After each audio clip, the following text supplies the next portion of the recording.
Oh iya, besok kan harus keluar kota ya. Tetap harus kerja lagi, berarti butuh laptop untuk bisa ngetik skrip. Cari aja kali ya.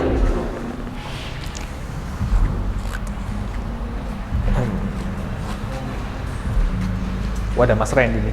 Ini kita tanya Mas Randy. Mas Randy, Oi, Kristo. aku kan besok mau keluar kota, tapi tetap harus ngetik skrip gitulah. Aku butuh laptop yang ringan, habis itu daya baterainya juga bagus buat tetap ngerjain kerjaan. Dan harganya aku cuma punya budget di bawah 5 juta nih, kira-kira ada saran nggak ya?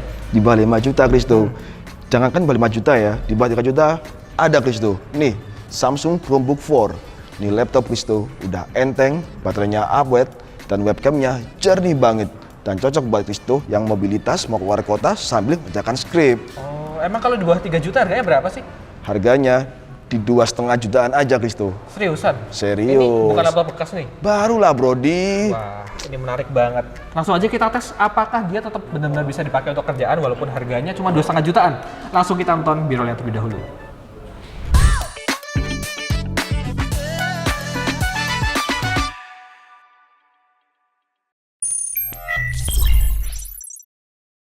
Ini adalah Samsung Chromebook 4 dengan Intel Celeron N4020 dan dibekali dengan Chrome OS. Jadi bukan pakai Windows ataupun Mac OS. Dan dia itu sudah support untuk running aplikasi Android juga. Untuk harganya udah disebutin Mas Randy tadi ada di Rp2.499.000 serta dibekali dengan garansi selama 1 tahun. Untuk desainnya sendiri, dia punya bodi yang compact banget dengan build yang kokoh.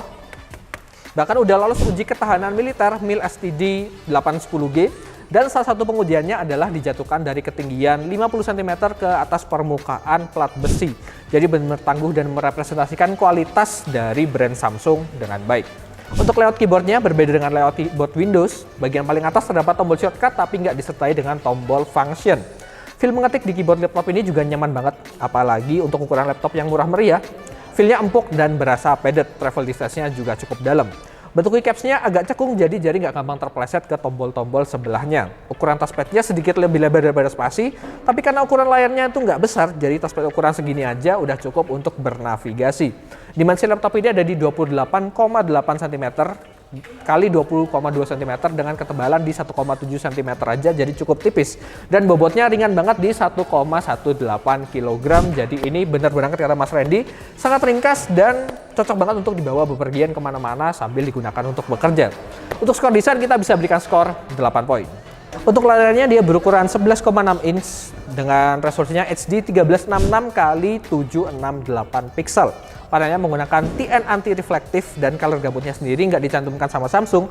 Tapi dari hasil pengujiannya teman-teman reviewer di Jagat Review, mereka dapat di 52,4% sRGB alias kira-kira sekitar 40% NTSC. Dan untuk skor display kita bisa berikan skor 8 poin karena untuk ukuran laptop yang murah kita masih bisa bersyukur karena dia nggak dapat panel yang resolusinya itu SD. Dan untuk portnya sayang sekali laptop ini tuh sangat minimalis, di mana ada satu buah USB Type-C yang bisa berfungsi sebagai charging port sekaligus untuk display port. Tapi sayangnya kalau dipakai untuk display port dia nggak bisa sambil nge-charge. Jadi untuk memaksimalkan fungsi port satu ini, kalian bisa menggunakan USB Type-C yang juga punya fungsi untuk charging. Dan untuk lengkapnya kalian bisa lihat di video berikut ini.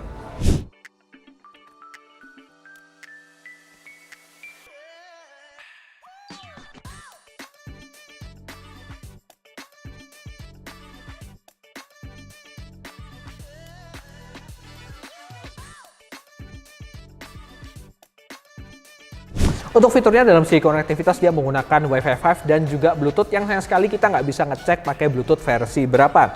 Sementara itu untuk software-software sehari-hari kayak misalnya Microsoft Word dan Excel, karena tentunya dia menggunakan Chrome OS yang berbeda dari Microsoft, jadi dia menggunakan Google Docs, Google Sheets dan juga Google Slides. Dan selain itu Chromebook ini juga bisa running Linux. Jadi artinya kalian diberikan kebebasan untuk bisa mendownload software-software kayak misalnya OpenOffice, lalu juga untuk editing foto kalian bisa menggunakan GIMP yang setara dengan Adobe Photoshop. Dan kayak gini tampilannya untuk webcam dengan 720 pixel dan 30 fps, dan bisa kalian lihat sebenarnya hasilnya cukup bagus sih, mengingat di harganya cuma 2,5 jutaan, ini sangat oke banget. Jadi untuk skor fitur keseluruhan kita bisa berikan skor 8 poin karena walaupun ini laptop yang murah dan sederhana banget, tapi kalian diberikan kebebasan untuk bisa memilih lebih banyak.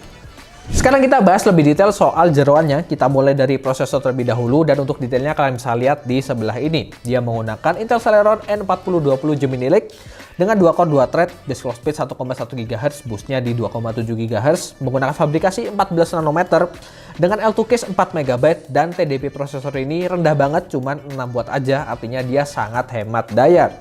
Sementara itu untuk RAM-nya dia menggunakan 4 GB LPDDR4. LP itu artinya low power, jadi semakin menghemat penggunaan daya dari laptop satu ini. Dan storage-nya menggunakan 32 GB eMMC alias multimedia card. Dan eMMC ini adalah tipe storage yang banyak ditemui di laptop kelas entry level, contohnya kayak di Chromebook ini. Dan untuk speed-nya sendiri dia lebih kencang daripada hard disk, tapi masih lebih lambat dibandingkan SSD. Dan kalau kalian merasa 32 GB itu masih kurang, tentu saja sekali lagi kalian bisa upgrade menggunakan slot SD card yang ada di bagian kiri ini. Dan untuk grafikan laptop ini dia menggunakan Intel UHD 600. Untuk benchmark performance-nya, sayang sekali kita nggak bisa menggunakan software benchmark yang biasa kita gunakan kayak R15, R20, dan kawan-kawannya dikarenakan perbedaan OS. Jadi kita menggunakan software benchmark CR Expert yang bisa jalan di Chrome OS ini. Dan kita dapatkan skor di 140 poin. Di dalam pengujian CR Expert ini sendiri ada beberapa pengujian yang unik, kayak contohnya ada stock dashboard, dia bisa menghitung dan menampilkan grafik dari portofolio saham yang jumlahnya cukup banyak. Lalu ada DNA sequence analysis, dan dia bisa mengenerate bentuk 3D dari persamaan matematika, yang artinya dengan sangat ringannya Chrome OS ini, kinerja CPU bisa di-push bahkan untuk pekerjaan-pekerjaan yang sebelumnya kita nggak bisa menyangka akan bisa dijalankan di prosesor yang hanya punya 2 core dan 2 thread, apalagi RAM-nya cuma 4 GB. Dan karena itu laptop ini masih juga bisa dipakai untuk para mahasiswa. Mungkin bukan jurusan yang banyak rendering 3D ya, tapi mungkin untuk jurusan manajemen, biologi, dan matematika masih bisa nyaman ngerjain tugas di laptop satu ini. Dan kalau kalian bertanya-tanya apakah laptop ini masih bisa dipakai untuk bermain game, tentu saja dia nggak bisa running game-game yang bisa kita mainkan di Windows, tapi kita bisa download beberapa game dari Google Play Store, dan kira-kira kayak gini hasilnya. Game yang udah pasti bisa dicoba di laptop ini tentu aja game musik-musik kayak gini, yang ini judulnya Arkea. Dan ya, bisa kalian lihat untuk FPS-nya sama sekali nggak ada masalah karena dia ringan sih tergolongnya. Jadi oke. Selanjutnya kalian juga bisa main Asphalt, cuman untuk game ini untuk grafiknya sendiri kalian bisa lihat ini bukan grafik yang maksimal ya. Terus habis itu FPS-nya juga nggak bisa yang maksimal banget. Tapi paling nggak masih oke lah untuk kalian bisa mainin di sela-sela waktu senggang kalian. Selain dua game yang tadi, kalian juga bisa main Mobile Legends yang tentunya masih cukup aman di laptop ini. Cuman kalau misalnya animasi agak rame, memang di FPS-nya bakal drop, jadi bakal kelihatan patah-patah. Cuman overall sih masih lancar, jadi masih oke banget untuk kalian bisa main game satu ini. Dan kayak gini bagian dalamnya ketika dibongkar, dan bisa kalian lihat gak ada slot sama sekali untuk kalian bisa upgrade. Tapi untuk ukuran baterainya sendiri ini gede banget dengan 5070 mAh dan 39 Wh. Artinya dengan kombinasi prosesor yang sangat hemat daya ditambah ukuran baterai monster gini, harusnya sih konsumsi dayanya itu bisa sangat baik. Dan melihat segala pengujian tadi, yang artinya laptop ini itu sangat capable banget, kita bisa berikan skor di 9,5 poin. Untuk ujian daya dan baterai, kita juga menggunakan software CR Expert untuk benchmarknya, dan kita dapatkan waktu di 18,6 jam. Jadi ini daya tahan baterai yang sangat luar biasa banget, cocok banget untuk kalian gunakan dalam pekerjaan kalian sehari-hari. Yang artinya ya kira-kira bisa mungkin 2 hari kalian baru ngecas laptop ini. Dan untuk konsumsi daya tahan baterai yang kayak gini, kita bisa berikan skor 10 poin.